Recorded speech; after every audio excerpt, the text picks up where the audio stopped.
A quick note before we begin. This podcast dives into real, often raw conversations about life's most profound moments, from a labor's beginning to life's end and all the complexity in between. Some stories may be emotionally challenging or deeply moving. Please listen with care and know that you are not alone.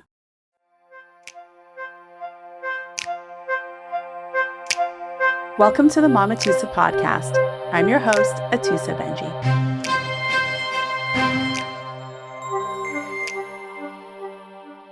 Hello and welcome to the Atoosa podcast. My name is Atoosa Benji and I am your host. I'd like to welcome Hila Bahari, who's my guest today. And I'm so excited to have you on because I feel like you and I already know each other from a 46 text thread or email thread that we had going on from a couple months ago. And I actually hadn't been on your Instagram. And when I went on, I was on it. I was scrolling for a while because I was like, wow, this is really great stuff. And the work you do is such a niche. I actually haven't seen it done too much before. And the way that you do it is so practical and so easy to use. And it's been a while since I was a young mom, but I watch my daughter juggling. And I think that any parenting tricks, hacks, experiences that we can all share with each other are tremendously helpful. So you know that I'm a midwife. And so this podcast is all about conversations with a midwife. And as we know, the parenting journey does not end with the birth. It starts with the birth, right? 100%. And so many people are so well prepared for birth. And then the baby comes and they're like, why did nobody tell me that this was what it was going to be like? And that can actually cause frustration and resentment, I think, when I talk to new parents. They're like, why? I've been around kids my whole life. Why did no one tell me that being a parent would be this? So without further ado, I would love for you to tell us a little bit about what you do, how you got into it. And I know you have 3 little ones yourself. Tell us everything about Hila Bahari in a nutshell. First of all, thank you for having me. I love what you're doing here. And a little bit about myself. I'm a mom of 3. I had my first about 7 years ago. I am actually one of 6 kids. And I had nieces and nephews when I was much younger. And I feel like I was always around kids. And in our culture, you're a lot more involved with the kids. So it wasn't like I was just watching them. There was a lot of like diaper changing and feeding and, the whole thing from a very young age. My brother's only 3 years younger than me, but I was always watching over him, for example. So I always had that mom instinct from very early on. Mm-hmm. And I think that contributed a lot to being a parent. And when I had my son, I was not the first of my group of friends to have a kid. Some of my friends already had one. And I remember one of my first instances with my best friend. She had her son about a year before, maybe even 2 years before I had kids. And I went to visit her and she had to shower him. He just had a big blowout and she had to shower him. Her mom wasn't home. Her mom is actually a nurse, so she always really helped her with everything. She wasn't home and I was like, okay, I'll help you. And she's like, you know what you're doing? And I was like, yeah, why not? And I helped her do it. And she's like, I'm so shocked. You don't even have kids. How did you know how to do this? Mm-hmm. And it's something I couldn't even explain because it just came naturally to me. Looking back, I'm thinking all the experiences I had with my nieces and nephews, with my younger brother, with having so many kids around always. That's what helped me be a more fluent mom. Which I see it a lot with my friends that have younger siblings and nieces and nephews. Yeah, big families. Yes. And it really helps. Of course, you're never like so prepared until you have your own child. And then when I was preparing as I was pregnant for my first child and the first few months, I have no idea how, but a lot of my friends and cousins came to me to ask for things, which was really funny. And my husband would listen to conversations and is like, everybody's asking you for things. It's like, you should do something about it. I remember I was laying down in bed with him. I think it was like right before I had the baby, if I'm not mistaken. And it was about 7 years ago. So Instagram was very new and it was more informative. Like it was back then when things were more like infographics and like photos. There was like no videos. So it was pretty plain and simple. So he's like, why don't you start something that you can help your own friends? Like it was more like let me do this. So it's everything is in one place. So whoever asks me, I can just send it to them. So that's when I kind of started Mamaguide. It was very simple, like zero intention for it to get anywhere. It was just like a little like database kind of thing. And one thing led to another, and it became bigger, and different professionals reached out and different brands, and it became something bigger than it is. And that's kind of where Mamaguide was born, kind of with the help of my husband with his push. Yeah. What was the original Mamaguide? So it's funny you asked, because right now I'm in that limbo zone of how it has changed. So when I first started, it was a lot more for that new mom. Of course, because I was a new mom at the time. So it was a lot of little bits and pieces of information to really help the mom that doesn't know it. So if it was about the first bath or how to prepare for the hospital bag, like every little detail that you might not be certain about. Maybe you're a first time mom that really has no friends around you that are pregnant. You don't have that interaction with somebody that has a baby. So all that information was there.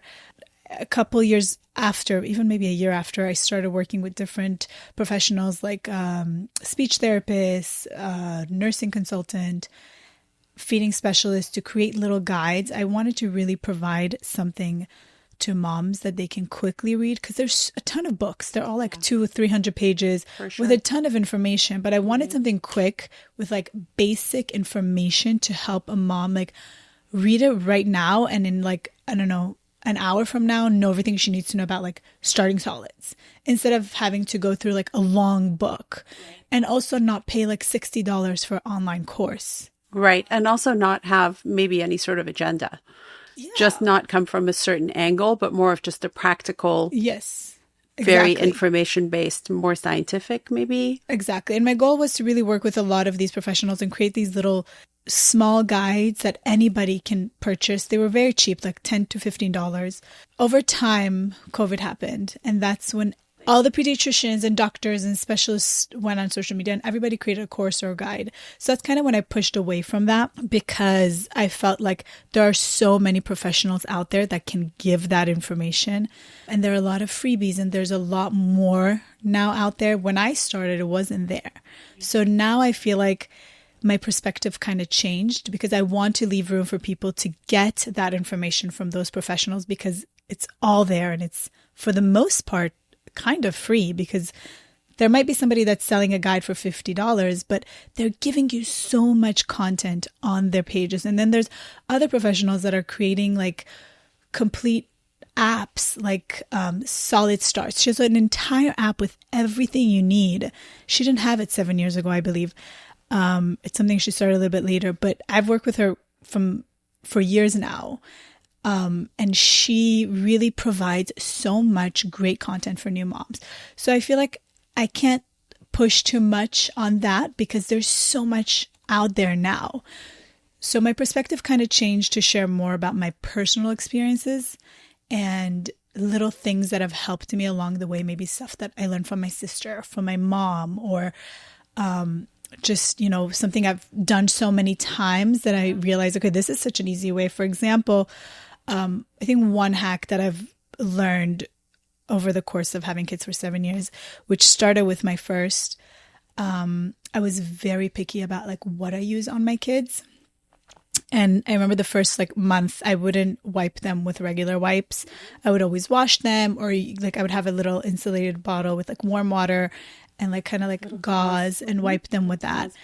And over time, they get older, so you're not always taking it. My son was really heavy. He was born almost 9 pounds. He was very heavy. So I realized over time, I'm like, if I just put my wipe or whatever it is in oil and wipe him, it cleans so much better. So I kind of created that hack just by like accident, because once like I left his poopy diaper on there for too long and it was like drying. Right. And I've shared about this a couple of times, and the amount of response I got and people saying like this helped them so much was insane. And I realized that there's so many things that all of us learn throughout being a parent that can really help so many other people. That's like where the joy is, because the world is so big. There's so much space to teach and be taught by so many. So I feel like that is where I'm at. A lot of times I feel discouraged because I'm like, there is so much out there now on social media. It's so saturated. But you get these messages and that personal connection with different people, and you realize that every day you're reaching someone new and you're helping someone new with the small, tiny little things. Like I'll share like a very small recipe that I've learned through my mom or something very simple. And the responses I get, it's so nice to like know that your motherhood journey can help so many others. And it's abundance, right? Yeah. There's a lot of abundance to it, because I think it's easy to get discouraged in this setting right now where it feels like everyone's an expert, everyone has a page or a blog or a tweet or something. Exactly. And I know for me especially, and I'm very new to this, I turned like 50 and I was like, I think I should do something on my Instagram. So for me, it's definitely a learning curve, but it can be disconcerting where you feel like you're like paddling and people are so much further ahead in the game. But what I always tell my kids is it's not every person resonates with everybody. That's why there's 8 billion of us. So everyone resonates in their own way, whether it's the way they say something or the way they move or the experiences they've had in their life, where you just really are gravitating towards someone, and other stuff you just look at the page and you're like, this is great, but it's not for me. And you go on. I love that hack, because when we do home births, the first poop that comes out is meconium. So it's that thick, black, tarry first poop that babies have. Once they start to breastfeed, the meconium goes from like a tarry black to like a green, and then it turns brown, and then breastfed babies turn yellow with the little like seeds inside their poop. That's a classic breastfed baby poop color, is that yellow mustard color. And then sort of anything's fair game in terms of poop colors. But that sticky black tarry poop, we always have in the birth kit a fresh bottle of olive oil. And we always lather it on the baby with the first diaper, because that actually helps the poop not stick. And so, because when you're trying to get that off and you're a new mom or a new parent and you're like scratching the baby and the baby's crying and I'm so overwhelmed and my boobs are leaking and it's just such like the oil already repelled it. Yes. So it's along the same line as your hack. Yes. And I love it. It's funny because as I shared it, I learned from other people that in some cultures they do that already.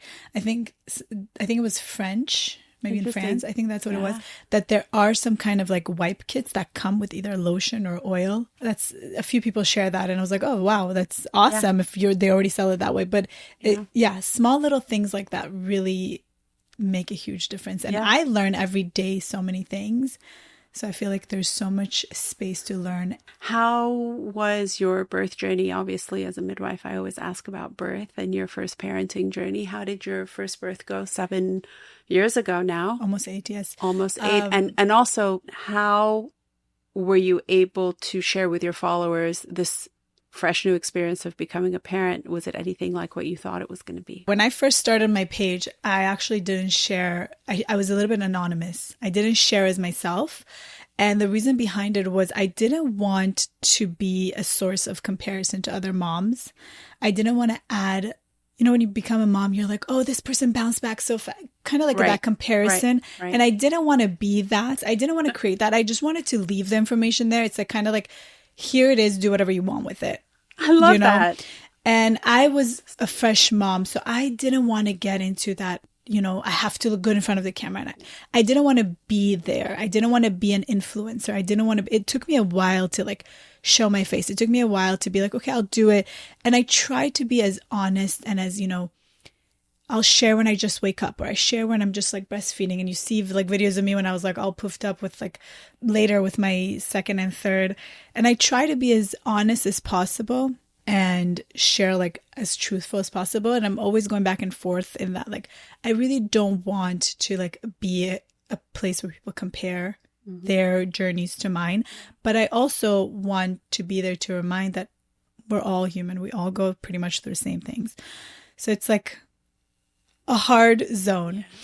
But to answer your first question, so when I had my first, I was nowhere near like the non-toxic world at all. Like I didn't know anything about home births, and I didn't know anything about like you like giving birth without an epidural or any I didn't know too much. And I remember my doctor, one of the first things she told me when I got pregnant is, okay, everything is great, just don't use retinol and this and that. She gave me like a list of like 3 things that I shouldn't do when I'm pregnant. And I was kind of like, wait, there are things I shouldn't do when I'm pregnant that you can do otherwise. And it kind of took me down this like rabbit hole of what are these things. And I remember like I went deep into like researching so many things, and then I kind of learned like the difference of ingredients and things. And little by little, when I made my registry, I also started being more picky. But I remembered I got introduced to creating your birth plan, which is something I haven't heard of before. And I learned about a doula through one of my friends that had one, and she was a little bit more holistic, and kind of became aware of this whole new world that you don't know about until you really start experiencing that path in life. And I remember when I had this perfect, plan, and I'm like, I'm very strong person. I can do it without an epidural. That was my plan. I remember I was like, I'm going to do it without. And I had this whole plan, and I printed a few and I put it in. I remember at Cedars, they were so great with like listening to what you want and really like following through with everything. My doctor was also very calm. She was great. She's actually now retired. She delivered my first 2, but not my third. Everything was great. And then the baby wasn't coming. I was late. So my doctor's like, your baby's measuring really big, and I know you really don't want to have a C-section because I'm terrified of needles. I'm terrified of like, being cut open. World, It scares me so much. So when she told me your other option is to get induced. I did not research about induction. I had no idea anything about it. But I did know that I did not want to have a C-section. So baby was late. I think it was like 6 days late. And because of how he was measuring, we went in with an induction. I had no idea that your level of pain can be so much higher when you're getting contractions through induction. Absolutely. That's one thing I didn't research because nobody told me. And apparently if you don't do the research, nobody's going to tell you about every little thing. Yeah. And I remember I was 4 centimeters. I had a long way to go. It was my first birth. And my husband was like, I'm going to go home, take a shower, and come right back. And I'm like, okay, you have time. Like, it's going to take a while. He goes, and 5 minutes later, I have never experienced such horrible pain in my life. I was crying, couldn't move. I was like, what is happening to me? And my sister was there. She's had 3 kids, and her second, she did it without an epidural because she didn't make it. So she knew everything. She was kind of my doula. She like really walked me through everything, talked me through everything, like helped me breathe. And I remember they weren't offering me an epidural because on my birth plan, I said, I'm not going to do one. So they weren't even asking me, like, do you want one? They were very good about listening. That was your birth plan, lady. And I was in so much pain. And the lady is like, okay, are you okay? Do you need anything? And my sister looks at her. She's like, she needs an epidural.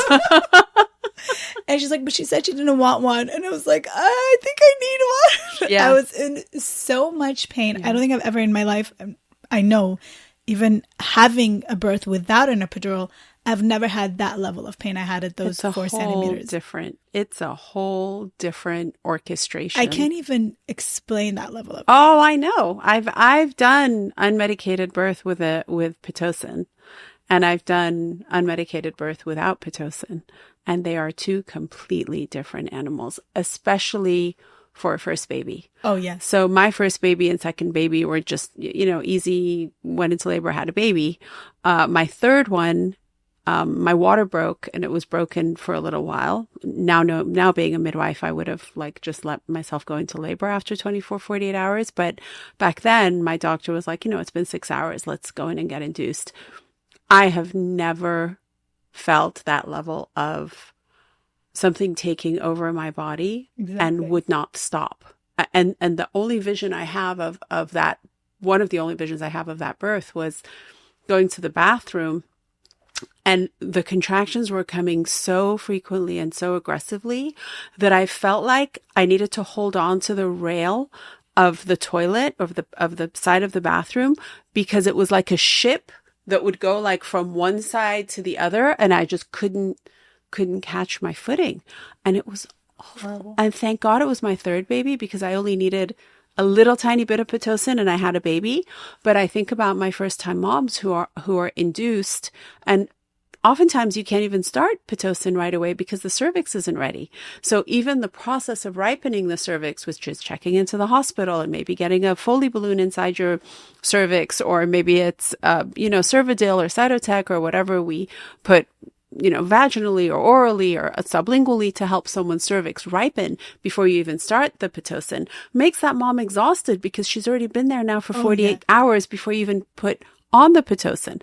So when we talk about, and I'll just put on my childbirth educator hat for a sec, because a lot of my interviews have that educational component, is when you think about the body going into labor naturally, we think about this hormone called oxytocin, which is all we seem to focus on when it comes to uterine contractions, are the importance of oxytocin. But while oxytocin is like the diva of all the chemicals that need to happen in your body, it's only one of them. It's an important one. There's a whole cascade of instruments warming up to make this harmony, which is labor and then birth, that is not just oxytocin. Yeah. So when you go in and they put it in your veins and it's like boom, boom, drip, drip, drip, your brain doesn't even have time to sort of process what's happening before the uterine receptors are like, all right, go, go, go. And that's all they're doing. So all of the other hormones that are actually coming in to help you relax, which they do with natural childbirth, don't have a chance to work with Pitocin, which is why it makes it so much more difficult. So with that said, I often also tell my families, pick a code word. Pick a code word that only you and whoever is supporting you, if you have someone supporting you, or maybe a nurse that's supporting you if you're having your baby alone, knows. And make that code word something that you would never ever say. So if you write on your birth plan, I would like to go unmedicated, please do not offer me pain medication, period. And that nurse who's doing your intake is like, done, I won't. And then on the inside, you're like, oh my God, I'm dying and no one is sending me a life raft because it says don't. Then where does that put the nurse? It's kind of like this awkward place. So I always tell my families is pick a sentence or a word or a phrase that you would never, ever say. So, because if you say, I need an epidural, your doula, your midwife, your nurse is likely to go, you can do this, honey. Remember, you really wanted to do it. We'll do it together. We'll get through. And you're like, no, woman, listen to me. Like, I need an epidural. No, remember, right? But if you say something like, let's say you're a vegan and you turn around and you say, Atoosa, I want baby back ribs now, right? That is something you would never, ever say in your everyday life. And I know that that means go time. Do not ask any further questions. Push the button, get the nurse in the room, and get that going. Same thing with a home birth. If at any point, and I educate my clients too, is sometimes in the middle of having your birth in the community setting, whether it's the birth center or at home, something inside of you tells you you don't want to be there anymore. Whether it's pain or fatigue or just an intuition where you're like, I no longer feel safe here. I need to go to the hospital.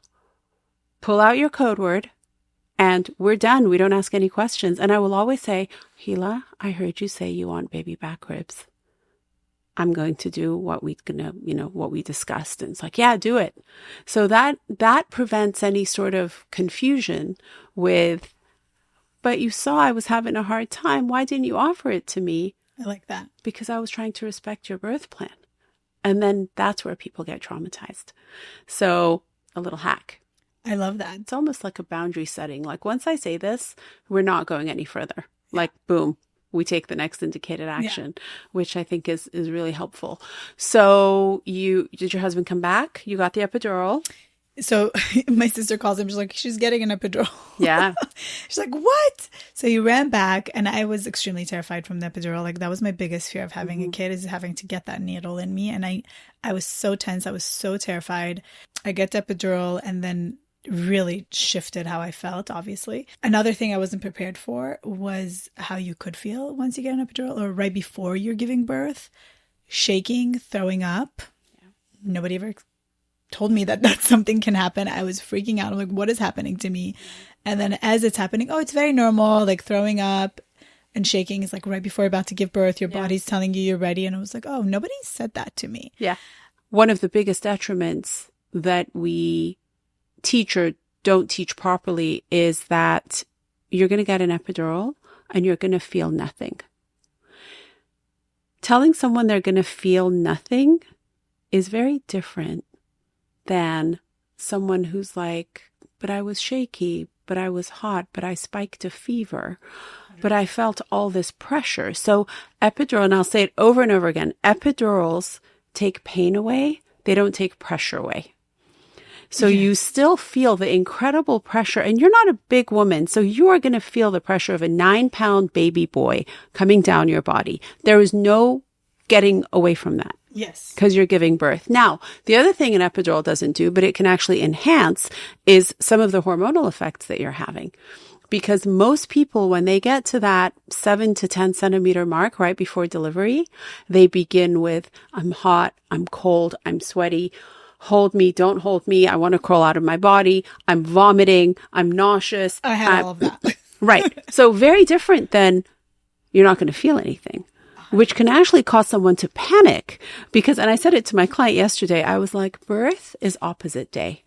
Everything on a normal day that would be abnormal is normal in delivery, within reason, right? You might throw up, it's normal. You might shake a little, it's normal. You might cry and then laugh, totally normal. It's things that on a normal day we would be like, do you want to call your doctor, boo? In birth, it's totally normal, because the influence of hormones taking over your body is so massive that to boil it down to its most basic of get an epidural, you won't feel anything. And I still hear that even after I had all that experience. And I always stop when in a group setting and I say, that's not true. It's offensive. Yeah. To me, it's a little bit offensive, because it's like, actually, I felt myself give birth and I gave birth, and it wasn't that I didn't feel anything. And they don't express these things to you at all. Right. I even did like a course in the hospital, like a birth course. So there were a lot of things I knew. Yeah. But I don't recall them saying that. For instance, one thing they said is if ever the monitor like accidentally moves and they don't hear a heartbeat, all of a sudden like 20 people will walk into the room. Mm-hmm. Don't freak out. It happens a lot. Yeah. And my husband was with me when we learned that. And he wasn't listening. He's like, why do we have to be here? Birth is such a natural thing. Like, you're going to know what to do. Right. And he didn't listen to that part. And I remember he was on the couch and all of a sudden like 20 people walk into the room. And he freaked out. He turned white. Like he thought something. He was so, really scary. And I knew exactly what was happening. And I right away moved it. And then they came, they checked. He's like, oh, everything is okay. I remember how freaked out he was. I was like, you see, that's why you need to listen. Yeah. No, that can be, it's one of those things where, first of all, I want to get on my soapbox for a second. The person who invented the external fetal monitor specifically said that it's not for low risk pregnancy. The external fetal monitor does really well in decreasing mortality and morbidity when you have a high risk scenario. So the notion of someone who's completely unmedicated, I'm not talking about induction, but completely unmedicated, healthy pregnancy, just going in and being slapped on a monitor and that making them feel safe is actually not what it was designed for at all. And the person who designed it, his name was Dr. Caldero Barcia, and he said that we would save more lives nourishing and feeding the women of the world adequately during their pregnancy for their babies and for themselves than we would by putting a fetal monitor on them, because it's grossly overused. So it's, first of all, the technology is still like from the 1960s. There's nothing about it that has been made better.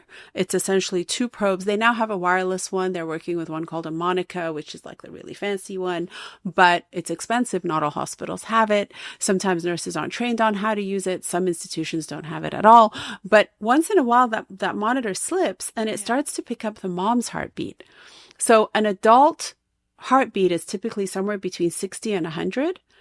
A fetal heart rate is somewhere between 110 and 160. So if that monitor slips and it looks like your baby's in the 60s, you don't want a baby in the 60s for a long amount of time because that's going to cause brain damage. So when the nurses outside see the monitors going low, they have to run in and just figure out, is it mom? Is it baby? Do we need to change the position?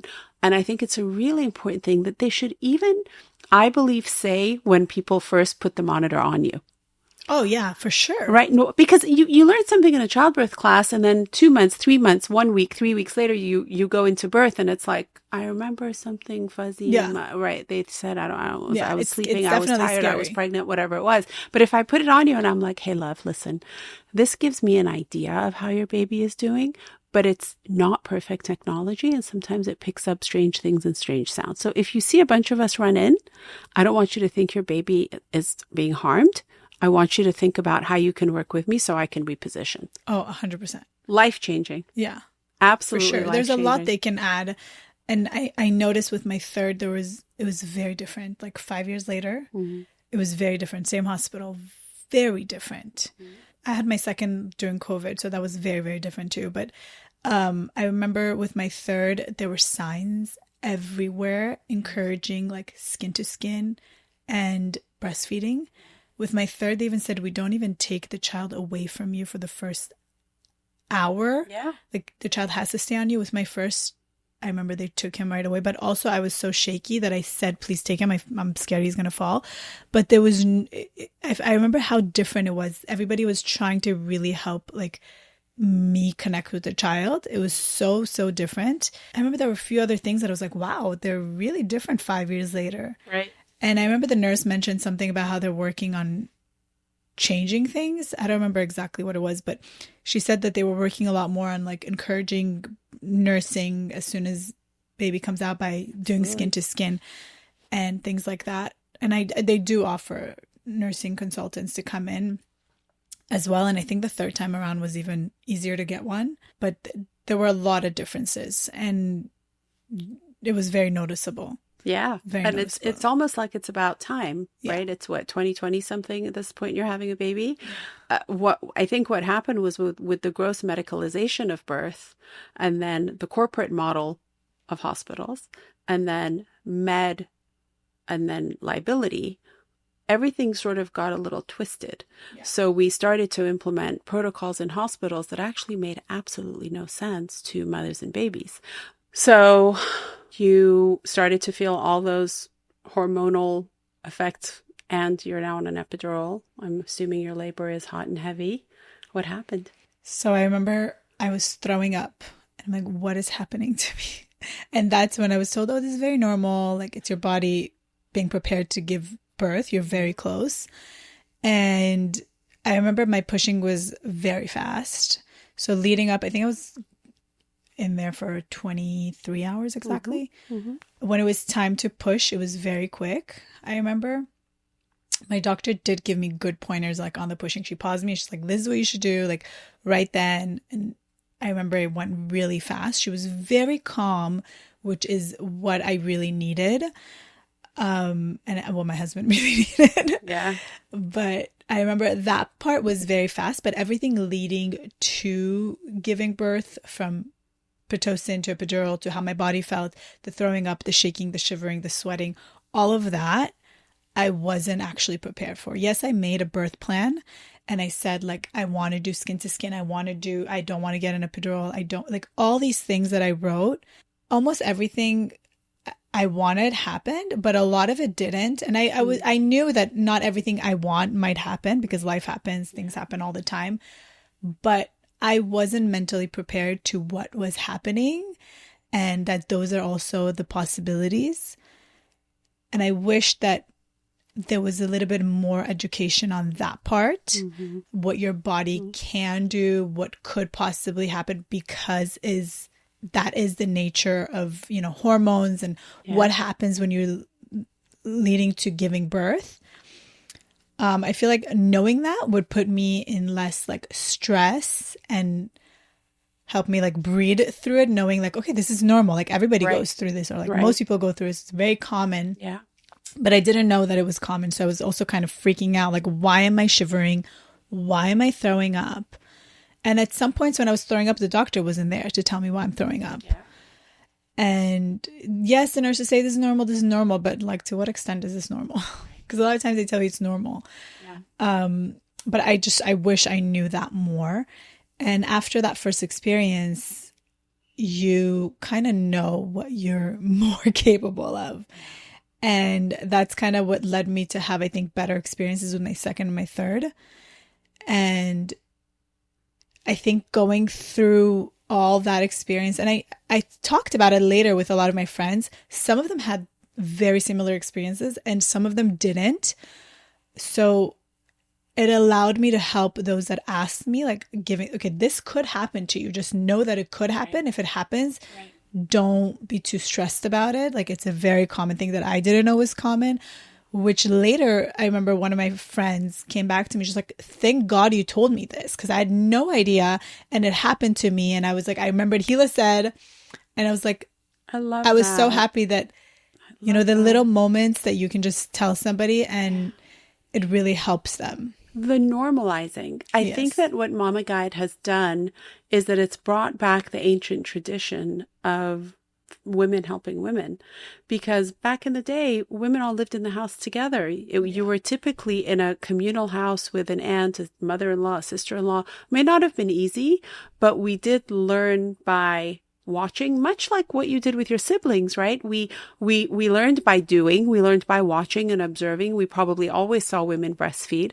If one woman was breastfeeding and the other one couldn't, then the other one would be like, give me that baby. And, they would breastfeed them for a couple of days while your nipples healed. And it was this very organic exchange. I think Mamaguide has brought that back, because the normalization of someone saying, oh, honey, I went through that. And I just got a glimpse, actually. I remember with my second child, and this is trigger warning for my listeners and my viewers, I remember telling a dear friend of mine who's like 20 years older than I am, and I said, sometimes I have these images of what would happen if I walked up to the banister and dropped my newborn off the second floor. And she was like, that is like chemical, and that is your brain, and I know that you would never actually do it, but a lot of people have those feelings, and it's driven by the hormones. And I was like, I had no idea. Yeah. And I knew that I wouldn't actually get up and do it. Like I didn't fear that I was going to, God forbid, kill my newborn or anything like that, but it would just, I'd have these recurring thoughts of, what would that look like if I did? I almost saw myself doing it. And I was so ashamed and so embarrassed. Like, I wanted these babies more than anything in the world. And I'm having these thoughts. And as soon as she normalized it, Hila, it went away. Yeah, I think literally it went away. It's very common. I hear about it a lot. Mm-hmm. And you hear a lot of this guilt and shame postpartum. And a lot of times people are scared to like share how they feel because they think like they're going to be judged. And I remember for myself, when I had my firstborn, I had help for the first few weeks. And then after that, I remember my son wouldn't stop crying, like nonstop. My husband was just sleeping through it. I have no idea how. And at one point I got so frustrated because nothing was working. And I tapped my husband. I'm like, I'm leaving the room. Like, I just put my son on the bed and I'm like, I can't. I need to go. Yeah. Like, I need to go, or like something bad is going to happen right now. Yeah. And I was so freaked out because it was like something taking over you. For sure. And you're just like, what is happening? Like, I can't make this stop, and you have zero control, and you're heated and you're sweating. And and your husband is and you're sleeping. leaking and you're bleeding and Yes. it's every fluid that's imaginable is coming out of us. Yeah. And I remember I'm like, I can't do this. Like, I really can't. Like, I don't know how to solve this problem right now. Right. And I just left the room. I'm like, I can't. Right. I came back. I put the pillow on my head and I'm like, I'm not, like, I need to sleep. Like, I need to sleep. And I remember my husband took him and, like, thank God, like, he had to hold him for the most of the night. That night, I remember. But it was so bad, the feeling I had at that moment. And I can only imagine, like, what can different moms in different situations, maybe they don't even have somebody next to them to help. It can get so overwhelming and mentally and physically draining to have a newborn. Absolutely. Which you don't always hear. And for some people, it's a breeze. I can say that my first was the easiest child I had. He would sleep through the night, except one. Yeah. He's still a great sleeper. Like, he slept until 12 today. I mean, he just came back from a flight, but he slept way more than my daughter. Nice. But if I had my third child as my first, it would take me a long time to have my second child. They come in with their own innate personalities and their own constitution that no matter how you nurture them, I feel like 80% of it is just constitutional. Yeah. And I think it has a lot to do with us when we're pregnant. I hear it a lot. I don't know the statistics behind it, but I was very calm and very intuitive with my first pregnancy. I would sleep a lot. I would meditate a lot. I had nothing else to worry about. So he was born very calm. He naturally slept longer periods of time. With my third, it was such a fast-paced pregnancy. I was always doing something. I didn't get to sleep much. And the kid didn't sleep until he was like 9 months old. And I don't know. I think it has a lot to do with it. But I don't know the statistics. And I always try to ask people about it. If we were to create a Mamaguide pamphlet on the spot with 6 things, we'll take 3 things each, that we would tell that tender new mama who just is holding her baby on day 4, what would you tell her? One of the first things I would say is your mom knows a lot more than you think. We tend to not think it's accurate because it's old school, but they know a lot more than your friend. Love. I would tell her, listen to others, but trust your own intuition, because you know you're the expert on your baby. I would probably say your kind of with what you're saying, your first instinct is probably always the correct one when it comes to anything parenting. I would tell her that on day 3, everything flows. Your bleeding will flow, your tears will flow, your milk will start coming in. It's the day of flow. So don't think it's going to be like that forever. Don't be afraid to ask for help, because it doesn't mean you're weak or you're not a good mom. I think asking for help, even if it's 1 hour a day or 1 hour a week, it's something. Don't be afraid to ask for help from anyone. Refrain from going on Google or social media when the sun goes down. So much vulnerability happens when the sun goes down and your baby has a rash or gets a cough or hiccups for too long, and immediately you're Googling something and coming up with some differential diagnosis that is terrifying, that has nothing to do with what's going on. So if the sun goes down, stay off your screens. I should do that. It's real. Hila, thank you for your time. I could sit on this couch with you for hours. I think we should do this again. Tell me about Mamaguide and what can we plug? What would you like us to know? Where can we find you? So I am mainly on Instagram, Mamaguide. You can find anything from tips and hacks to a little bit crunchy mom living and practical everyday things that I use and enjoy, and bits and pieces of pretty much anything you can use for your daily life. I also have a blog. It's mamaguide.co. There's a blog. There is coupon codes that could be helpful. Anything from guides and freebies on there, which I'm currently working on updating my website slightly. But there's anything for a new mom, a veteran mom, and hopefully some, if not all, can be helpful. I love it. And my YouTube viewers, you can obviously see Hila, but for those of you who are listening on the podcast, she positively glows. She's like glowing up this room right now. I don't know if it's from all that clean living stuff you do.